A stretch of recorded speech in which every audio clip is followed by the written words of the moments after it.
नमस्कार, सुहानीत किचनमध्ये आपले स्वागत आहे।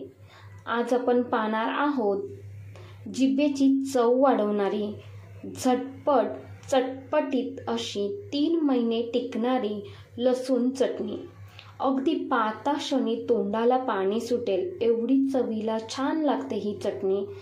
तर ही चटणी तुम्ही भाकरीसोबत खाऊ शकता, चपातीसोबत खाऊ शकता। लगेचच रेसिपीला सुरुवात करूया। तर इथे एक पॅन घेतले आणि पॅनमध्ये आपल्याला 1 वाटीवर सुके खोबरे घालून घ्यायचं आहे। तर सुके खोबरे इथे मी किसून घेतले आणि 1 वाटीवर घेतलेलं आहे। तर हे सुके खोबरे आपल्याला छान असं मंद आचेवरती भाजून घ्यायचं आहे, कारण आपल्याला ही चटणी 3 महिने टिकवायची आहे। तर त्यासाठी जेवढं आपण सामान घेणार आहोत, साहित्य घेणार आहोत, ते मंद आचेवरती सर्व भाजून घ्यायचं आहे।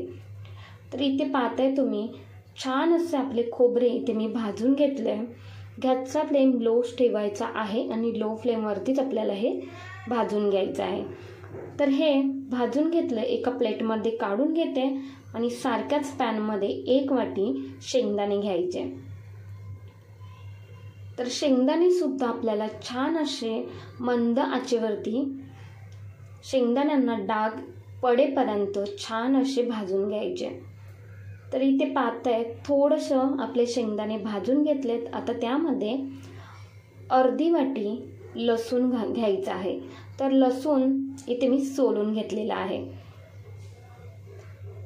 तर इथे 2 गड्डी लसूण आपण इथे घातलेला आहे।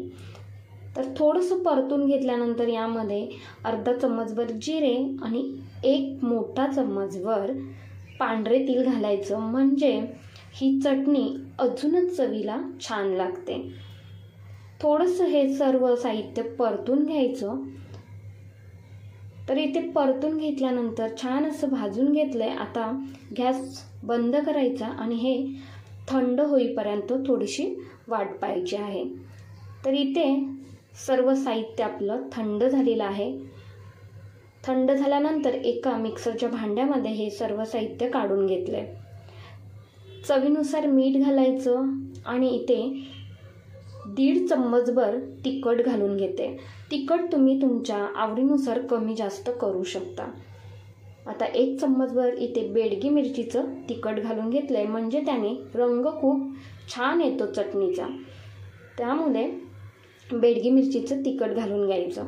आता हे आपल्याला प्लस मोडवरती थोडं खडबडीत असं लावून घ्यायचं आहे, म्हणजे चटणी आपली छान अशी तयार होते।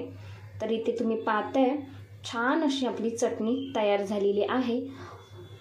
दिसायला एवढी सुंदर दिसते, त्यापेक्षा चवीला खूप छान लागते ही चटणी। तर ही चटणी तुम्ही जिभेची चव वाढवण्यासाठी जेवणाच्या ताटामध्ये घेऊ शकता, तसेच भाकरीसोबत खाऊ शकता। भाकरी, लसूणची चटणी आणि थोडासा कांदा हे तुम्ही खाऊ शकता, किंवा तुम्ही चपातीसोबत खाऊ शकता। अप्रतिम चवीची लागते ही चटणी। तर एकदा नक्की तुम्ही लसूणची चटणी करून पहा। तर इथे एका भरणीमध्ये मी भरून घेतले। तर ही चटणी बनवताना थोडाही पाण्याचा हात लावायचा नाही, तरच ही चटणी 3 महिने आरामात टिकते। तर खरंच ही रेसिपी तुम्हाला कशी वाटली ते कमेंटमध्ये नक्की कळवा। तर इथे मी एका भरणीमध्ये ही चटणी सर्व भरून ठेवलेली आहे आणि जेव्हा लागेल तशी ही खाऊन घ्यायची। रेसिपी आवडली असेल तर एक लाईक करा, शेअर करा आणि सुहानीत किचनला सबस्क्राईब करायला विसरू नका। धन्यवाद।